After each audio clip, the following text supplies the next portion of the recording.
Breaking news చూస్తున్నాం. America అధ్యక్షుడు Trump కు ఇరాన్ వార్నింగ్ ఇచ్చింది. ట్రంప్ బెదిరింపులకు ఇరాన్ ప్రజలు భయపడరని సోషల్ మీడియాలో పోస్ట్ చేసింది. ఇరాన్లోని రాయబార కార్యాలయం నుంచి సిబ్బందిని నెదర్లాండ్స్ ఉపసంహరించుకోనుంది. అంతకుముందు టెహ్రాన్ పై తీవ్ర దాడులు జరుగుతాయని అమెరికా రక్షణ శాఖ పీట్ హెక్సేత్ వార్నింగ్ ఇచ్చారు. మరోపక్క తమ మహిళా ఫుట్బాల్ జట్టుని స్వదేశానికి తిరిగి రావాలని ఇరాన్ కోరింది.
అమెరికా అధ్యక్షుడు ట్రంప్ నకు ఇరాన్ వార్నింగ్ ఇచ్చింది. ట్రంప్ బెదిరింపులకు ఇరాన్ ప్రజలు భయపడరని సోషల్ మీడియాలో పోస్ట్ చేసింది.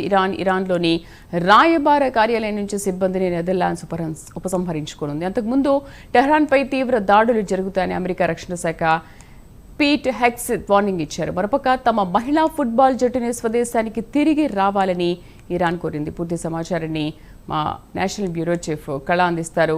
కళ, అమెరికా అధ్యక్షుడు ట్రంప్ కు ఇరాన్ వార్నింగ్ ఇచ్చిన సారాంశం ఏంటి అసలు? దాదాపు ఈ రోజు 11వ రోజు ఏదైతే ఇరాన్ ఇజ్రాయెల్ అమెరికా మధ్య జరుగుతున్నటువంటి యుద్ధంలో 11వ రోజు కీలకమైనటువంటి దాదాపు చైనా రష్యా ఇటు ఇరాన్ కి మద్దతు తెలపడంతో ఒక్కసారిగా కూడా ఏదైతే రాజకీయ పరిణామాలు అనుకోవచ్చు యుద్ధానికి సంబంధించినటువంటిది అంటే ఇటు ఇరాన్ కి మద్దతు పెరుగుతుండడం ఒకవైపు, మరొక వైపు హార్ముజ్ జలసంధిని ఖచ్చితంగా దానికి సంబంధించినటువంటి అటువైపు వెళ్లేటటువంటి పడవలపై దాడి చేస్తామంటూ కూడా ఏదైతే వైట్ హౌస్ నుంచి వెలువడిన తర్వాత ఇటు అంటే కీలకంగా హార్ముజ్ జలసంధికి సంబంధించినటువంటిది అమెరికా జోక్యం చేసుకుంటే ఖచ్చితంగా డొనాల్డ్ ట్రంప్ కు హెచ్చరిక జారీ చేస్తూ భీకరమైనటువంటి దాడులకు సిద్ధం కండి అంటూ కూడా ఇటు ఇరాన్ కి సంబంధించినటువంటి విదేశాంగ అధికారులు కీలకంగా డొనాల్డ్ ట్రంప్ కు హెచ్చరికలు వేదికగా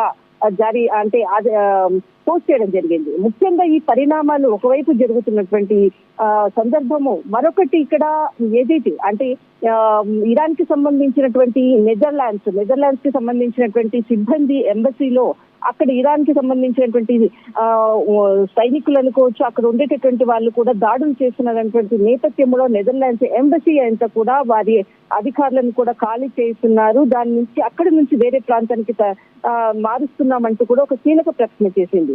ఇక్కడ అంటే మరికొద్దిసేపు క్రితంగా కూడా ఏదైతే ఇటు అమెరికా కూడా ఇటు ఇరాన్ వైపు కూడా దాడి చేయడానికి సిద్ధమవుతుంది, దానికి సంబంధించినటువంటి ముందస్తు సమాచారం చైనా ఇరాన్ కి అందజేసింది అన్నటువంటిది ఒక బ్రేకింగ్ న్యూస్ అయితే అందుతూ ఉంది. ఇక్కడ ఇరాన్ కి సంబంధించినటువంటి ఫుట్బాల్ ప్లేయర్స్ ఆస్ట్రేలియాలో ఆసియా కప్ ఫుట్బాల్ ఆడడానికి వెళ్ళినటువంటి సందర్భంలో అటు ఇరాన్ కి సంబంధించినటువంటి జాతీయ గీతం పాడే సమయంలో 5 అంటే ఫుట్బాల్ కి ఆడినటువంటి అమ్మాయిలు ఇరాన్ జాతీయ గీతాన్ని పాడకపోవడంతో ఆ 5 సంబంధించినటువంటి ఫుట్బాల్ ప్లేయర్స్ ఆస్ట్రేలియాకు ప్రభుత్వాన్ని వాళ్ళు అక్కడే ఉండడానికి కూడా వాళ్ళు శరణ్ కోరడం జరిగింది. అయితే దీనికి సంబంధించినటువంటిది దీనిపై కూడా ఒక కీలకమైనటువంటి స్టేట్మెంట్ ఇరాన్ ఇచ్చింది. అందరూ కూడా వెళ్ళినటువంటి ఫుట్బాల్ కి సంబంధించినటువంటి ప్లేయర్లందరూ కూడా తిరిగి రావాలి, మేము స్వాగతిస్తున్నామంటూ కూడా ఇక్కడ ఇరాన్ ఈ ప్రకటన చేయడానికి చాలా కీలకము. ఎందుకంటే ఫుట్బాల్ కి సంబంధించినటువంటి ప్లేయర్స్ ఈ విధంగా అంటే ఇరాన్ కి వ్యతిరేకంగా జాతీయ గీతం పాడకుండగా అక్కడ నిరసన తెలిపినటువంటిది ఆస్ట్రేలియాలో. ఇందులో భాగంగానే 5 ప్లేయర్లకు వారి సెక్యూరిటీ పర్పస్ అనుకోవచ్చు అటు ఆస్ట్రేలియా ప్రభుత్వానికి రిక్వెస్ట్ చేయడంతో ఈ స్టేట్మెంట్ ఇరాన్ ప్రభుత్వం కొద్దిసేపు క్రితంగా ఇటు ఆస్ట్రేలియా ప్రభుత్వానికి అనుకోవచ్చు, ఆస్ట్రేలియా అమెరికాకు కూడా మద్దతు తెలుపుతున్నటువంటి సందర్భంలో భాగంగా అనుకోవచ్చు.